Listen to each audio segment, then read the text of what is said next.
کی طرف سے ہمارا آج کا آؤٹ فٹ ہے. تو ناظرین اس وقت ہم جاتے ہیں شیف کی طرف، اور جو خواتین کا دیرینہ مسئلہ ہوتا ہے اس کے اوپر ہم بات کر رہے ہوتے ہیں کہ جی کیا پکانا ہے، کیا کھلانا ہے، جھٹ پٹ کیا بنانا ہے.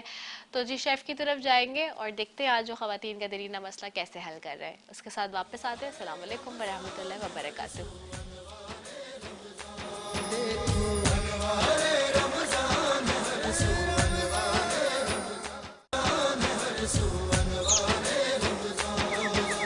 رنگو نور کی بارش ہر جا، رحمت ہی رحمت ہے ہر پل. ہر مسجد ہر گھر میں رونق، برکت ہی برکت ہے ہر پل. کر لے اپنی بخشش کا اس ماہ میں کچھ سامان.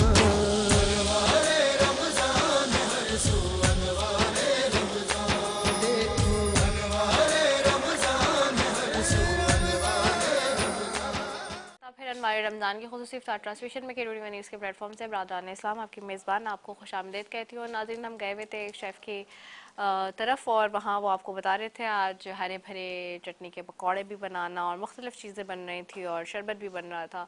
اور اس سیگمنٹ میں آپ کو بتایا ہمارے ساتھ یہاں پہ علماء کرام اور مہمان اور سب نعت خواہ موجود ہوتے ہیں. اور آج کے موضوع مختلف ہے جس پہ بات کر رہے ہیں یتیموں کے حوالے سے دن بھی منایا جا رہا ہے، ورلڈ آرفن ڈے. پھر آج تیسرے خلیفہ پہ ہم بات بھی کر رہے ہیں حضرت عثمان غنی رضی اللہ عنہ کے حوالے سے. اور آج امجد صابری بھائی کی 8ویں برسی بھی بنائی جا رہی ہے. اور ہم سے رخصت ہونے والی وہ شخصیت جو بڑی ہی زبردست قدافر شخصیت تھی، 8 سال ہو گئے ان کو گزرے ہوئے. وقت کا اندازہ نہیں ہوتا، لیکن جن کے اپنے پیارے چلے جاتے ہیں ان کو اندازہ رہتا ہے. ساتھ ساتھ جی ناظرین آج کے ٹرانسمیشن کے سپانسرز کی بھی بات کریں گے. ٹرانسمیشن کو سپانسر کر رہا ہے پیپسی، شوکت خانم، Patel hospital, Rooh Afza, Nelson paints, Alkhidmat, G F S builders, Bombay light house, Rumi builders, ملن Engro, Andaz active canola, Pakola flavoured milk اور house of fashion by Aamir Ali. اس کے ساتھ جی آج کے آؤٹ فٹ ہمیں سپانسر کیا ملبوسات نے. تو thank you so very much تمام ہمارے سپانسرز کا. ساتھ ہی جی آگے بڑھوں اور ساتھ ہی ساتھ اپنے مہمانوں اور علماء کرام کی طرف بھی جاؤں گی اور آپ کے ساتھ بھی بات کروں گی. 021341348123 ہمارا نمبر ہے جس پہ آپ کے ساتھ بات ہوگی اور آپ کی کالز کا سلسلہ آج ہم لیں گے بھی انشاءاللہ، آپ سے بھی گفتگو کریں گے. تو سب سے پہلے میرے ساتھ یہاں پہ موجود ہیں مفتی محی الدین منظوری صاحب موجود ہیں، ان کو خوش آمدید کہوں گی. السلام علیکم. اور ہمیشہ کی طرح روزانہ کی طرح ہمارے بڑے ہی خاص یہاں پہ مہمان بھی موجود ہیں، اور روزانہ آپ اس سیگمنٹ میں ہمارے ساتھ کوئی نہ کوئی مہمان دیکھتے ہیں. تو آج میرے ساتھ یہاں پہ عبدالوسیم بھائی ایم پی اے ایم کیم پاکستان سے سندھ سے، ان کو بھی خوش آمدید کہیں گے. السلام علیکم. کیسے ہیں، کیا حال ہے؟ جی اللہ کا شکر ہے. اور میرے ساتھ یہاں پہ مولانا سید سفیر علی نقوی صاحب بھی موجود ہیں. السلام علیکم مولانا صاحب، آپ کو بھی سیٹ پہ خوش آمدید کہیں گے. اور میرے ساتھ یہاں پہ نعت خواہ ارمینہ اعجاز بھی ہیں، ان کو بھی خوش آمدید کہیں گے پروگرام میں. ناظرین آج کا موضوع جیسے کہ میں نے کہا، سب سے پہلے تھوڑی سی بات کر لیتے ہیں یتیموں کے حوالے سے، کیونکہ ورلڈ آرفن ڈے یہ 2-3 دن منایا جاتا ہے پوری دنیا میں. اور میں نے آغاز میں بہت اس پہ بات کی، میں بات کر چکی ہوں. اب مفتی صاحب موجود ہیں، ان کی طرف جاؤں گے. اس ساتھ یتیموں کے حوالے سے بہت سختی سے بہت ساری چیزوں کی پابندی ہے اور بہت سختی سے احکامات ہیں نبی پاک صلی اللہ علیہ وسلم کی طرف سے بھی اور اللہ کی طرف سے بھی ہم دیکھتے ہیں. کیا کہیں گے اس پہ؟ بسم اللہ الرحمن الرحیم. الحمدللہ رب العالمین والعاقبۃ للمتقین والصلاة والسلام علی سید الانبیاء والمرسلین والحمدللہ رب العالمین. سب سے پہلے تو میں یہی کہوں گا کہ مجھے اس بات سے بڑی تکلیف ہوتی ہے جب یہ مغربی تہذیب سے وابستہ جو یہ ایام باقاعدہ بنائے جاتے ہیں. میرا ایک سوال مغرب سے یہ ہے، کیا یہ ایام کے لیے ہی مخصوص ہے؟ یہ بیچارے جو مظلوم، جیسے خواتین ڈے اور بچوں کا ڈے، والدین کا day, mother day, father day, تمام ڈے. ہمارے اسلام تو ان سب چیزوں کی روز اول سے بہت سختی کے ساتھ اس پر عمل پیرا ہے. اور اسلام کی اگر خوبصورتی دیکھیں تو اسلامی خوبصورتی میں یہ چیزیں ہیں کہ مظلوم، پریشان حال اور ہر کسی کو جس کی جہاں عزت ہے اس کی عزت کا بہت زیادہ اسلام نے احترام رکھا ہے. والدین کے حوالے سے کہیں، یتیموں کے حوالے سے چونکہ مختصر بات میں صرف اتنا ہی کہوں گا کہ آپ علیہ الصلوۃ والسلام نے فرمایا کہ جس نے شفقت کے ساتھ کسی یتیم کے سر پہ صرف ہاتھ بھی رکھ دیا تو اللہ تبارک و تعالیٰ اس کو اس ہاتھ کے نیچے جتنے بال آئے اتنے اس قدر نیکی عطا کرتے ہیں۔ اور ایک واقعہ اگر میں یتیم کے حوالے سے عرض کروں کہ سرور کونین شافی محشر ساقی کوثر رحمۃ للعالمین صلی اللہ تعالیٰ علیہ وسلم عید کی نماز کے لیے تشریف لے جا رہے تھے، اور راستے میں ایک بچے کو دیکھا کہ وہ مٹی سے کھیل رہا ہے، اس کے جسم میں کپڑے نہیں ہیں، تو سرکار دو عالم صلی اللہ علیہ وسلم سے ان سے پوچھا کہ بیٹے آپ نے عید کی تیاری نہیں کی، کوئی کپڑا نہیں پہنا؟ تو اس بچے نے بہت ہی مطلب چہرہ بناتے ہوئے بہت ہی رونے والا کہا کہ میرے والدین نہیں ہیں، وہ جنگ میں شہید ہو گئے۔ آپ علیہ الصلوۃ والسلام کی آنکھوں میں آنسو آ گئے۔ آپ علیہ الصلوۃ والسلام نے اس بچے کو فوراً گود میں لیا اور امی عائشہ طاہرہ مطہرہ رضی اللہ تعالیٰ عنہ کے پاس لے کر گئے اور جا کے کہا اس بچے کو نہلاؤ، کپڑا پہناؤ۔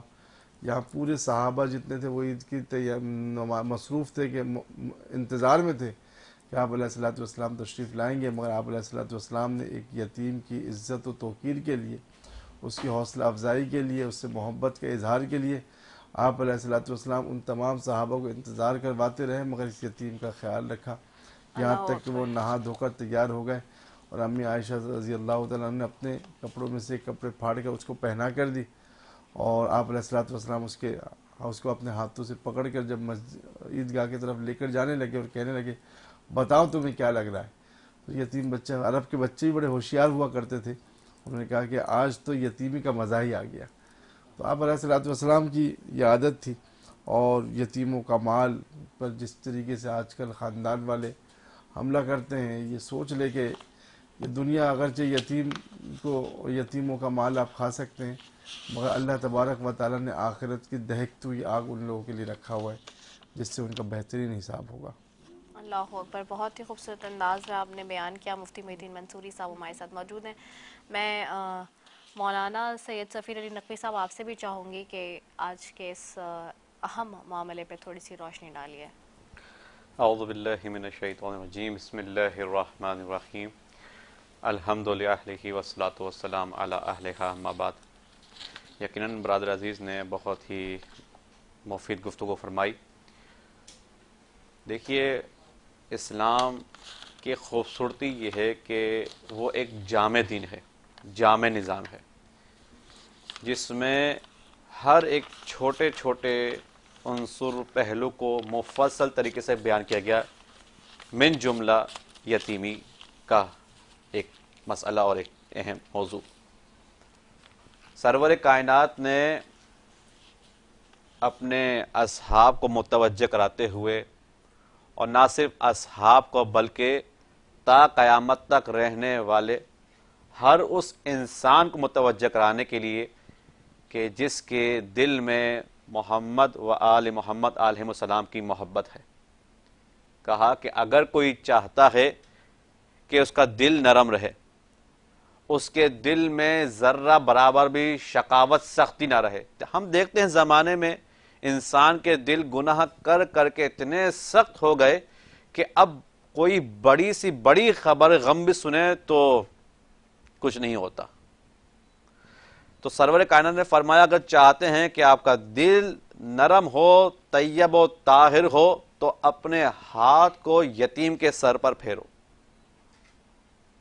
اور جیسے کہ حدیث میں ملتا ہے کہ اس ہاتھ کے نیچے یتیم کے سر کے بال جتنے آئیں گے، اللہ ہر ایک بال کے صدقے اور بدلے ثواب عطا کرے گا۔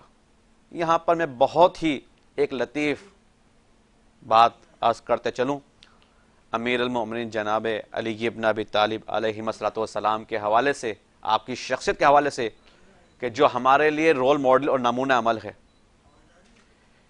جب مولا متقیان کا آخری دور، آخری وقت، جو کہ یہی آنے والے ایام ہیں، جب آپ کو ضربت لگی اور آپ بستر علالت کی زینت بنے، تو تاریخ کہتی ہے کہ کوفے میں جہاں مولا کے چاہنے والے تھے، وہیں ننھے کمسن بچے بھی تھے۔ آخر کیا ہوا جا ہے؟ چلیں بڑے تو بڑے ہیں، محبت میں بچے کیوں؟ اس لیے کہ مولا علی علیہ السلام کا یہ دستور حیات اور وطیر عمل تھا کہ جب تک وہ زندہ رہے یتیموں کی کفالت کرتے رہے، اور کہتے تھے کوفہ کے یتیموں سے، بچوں سے، کہ اگر کوئی تم سے پوچھے تمہارا باپ کون ہے تو کہہ دینا میرا باپ علی ہے، مجھے پالنے والا علی ہے۔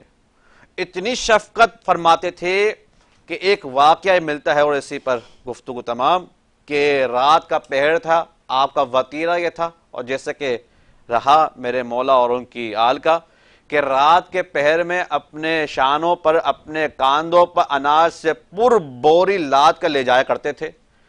تو ایک رات دیکھا کہ کسی گھر سے رونے کی صدا بلند ہو رہی ہے، معلوم ہوا کہ کسی شہید کا گھر ہے جو راہ خدا میں جام شہد نوش فرما چکا، اب اس دنیا میں نہ رہا، لیکن اس کے بچے ہیں جو بھوک سے بلک رہے ہیں۔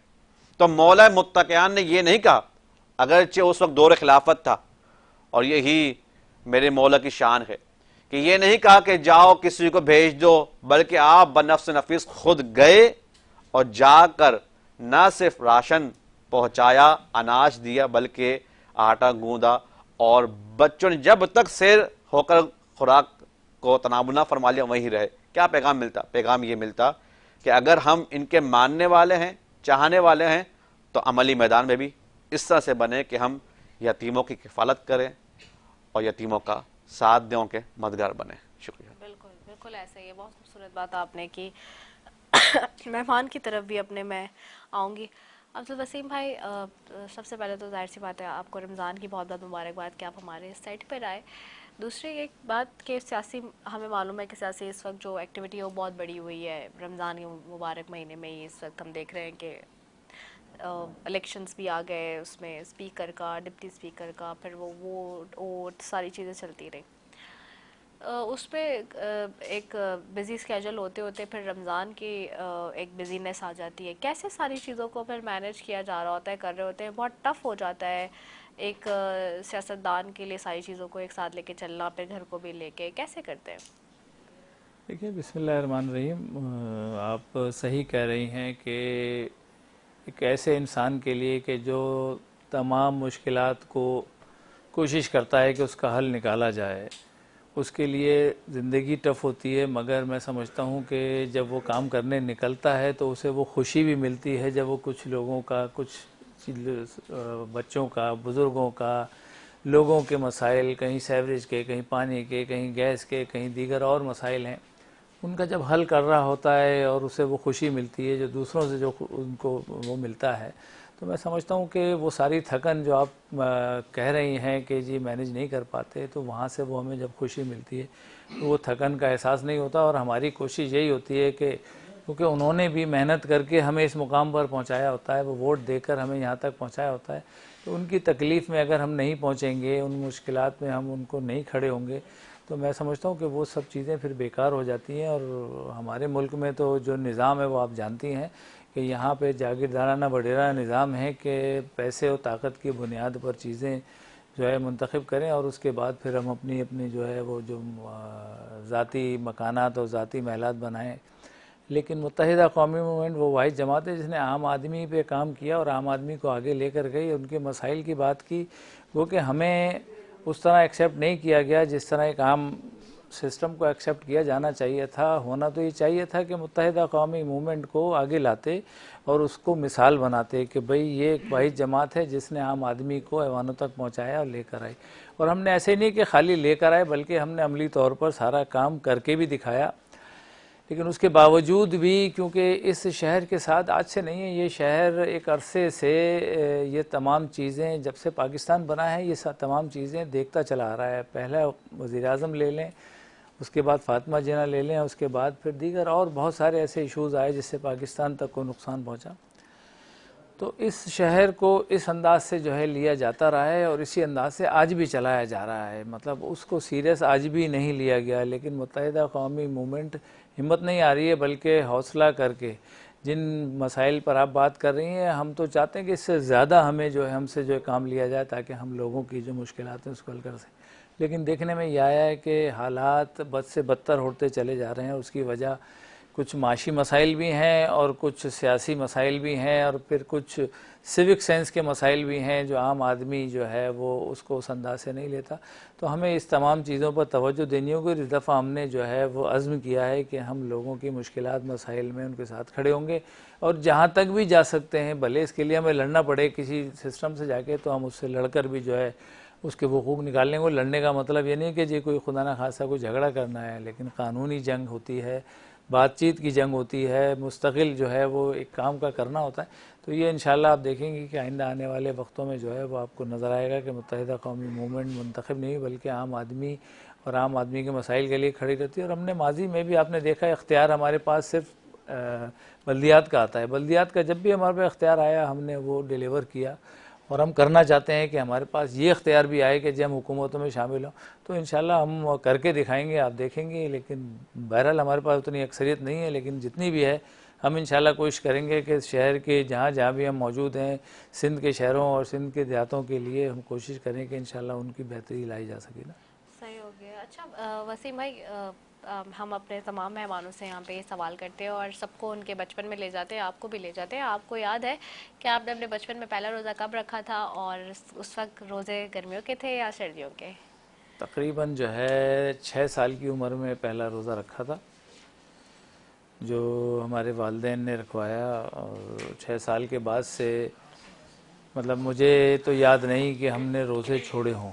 اللہ کا شکر ہے کہ آج تک یہی کوشش رہی کہ رمضان کے اس مہینے کو اور اس کے علاوہ بھی جو ڈیز ہمارے پاس ہیں, جو رمضان ہے ہمارے پاس یا عام دن ہمارے پاس ہیں جہاں عبادت کا ٹائم ملتا ہے عبادت کرتے ہیں, ہم سب مل کر کرتے ہیں, وہ بھی ہم کرتے رہیں اور اس مہینے کو بھی جو ہے خشوع و خضوع سے جو ہے وہ اس کو کریں. اور انشاءاللہ بچپن سے لے کے آج تک جو ہے یہی کوشش رہی کہ روزہ نہ چھوٹے, نماز نہ چھوٹے. اور نماز میں کہیں کہیں کوتاہی ہو جاتی ہے, میں نہیں کہتا کہ جی میں یہ کہوں کہ جی بالکل, لیکن رمضان کا مہینہ انشاءاللہ پورا اچھے انداز میں گزارتے ہیں اور یہ ہماری والدین کی بڑی وہ ہے فضیلت ہے. اور والدین نے ہمیں بہت ساری چیزیں ایسی سکھائیں کہ مطلب میں تو یہ کہوں گا کہ میرے والدین نے تو مجھے یہ سکھایا کہ لوگوں کی خدمت کیسے کرنی ہے, اور وہ آج تک جو ہے وہ میں کر رہا ہوں, اور چاہے وہ سیاسی طور پر ہو یا ویسے بھی ہو. تو میری عادت ہے کہ میں جو مشکل ہوتی ہے میں مسئلے کا شکار ہوتا ہے میں اس کے ساتھ کھڑے ہو کے کوشش کرتا ہوں اس کے مسئلے کا حل نکال سکوں. ٹھیک ہو گیا. ہمارے ساتھ یہاں پہ نعت خواہ ارمینا اعجاز ہی موجود ہے, ان کی طرف بھی جاؤں گی. ارمینا کیسی ہیں آپ, ٹھیک ہے؟ جی الحمدللہ ٹھیک. ارمینا کون سا کلام آج تیار کر کے لے کر آئیں گے؟ بہت ہی خوبصورت کلام ہے, کیا بتاؤں کہ کیا مدینہ ہے. واہ, چلیے جی. صلی علی نبینا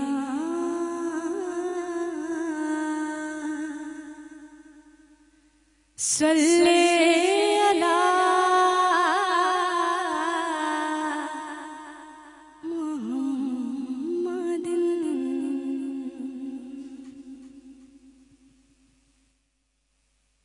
محمد. کیا بتاؤں کہ کیا مدینہ ہے, کیا بتاؤں کہ کیا مدینہ ہے. بس میرا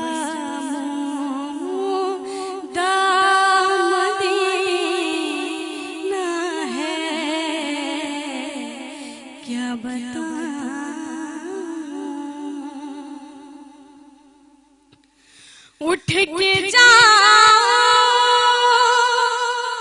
کہاں مدینے سے,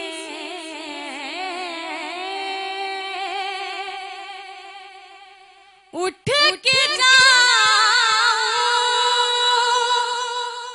کہاں مدینے سے کہ کیا کوئی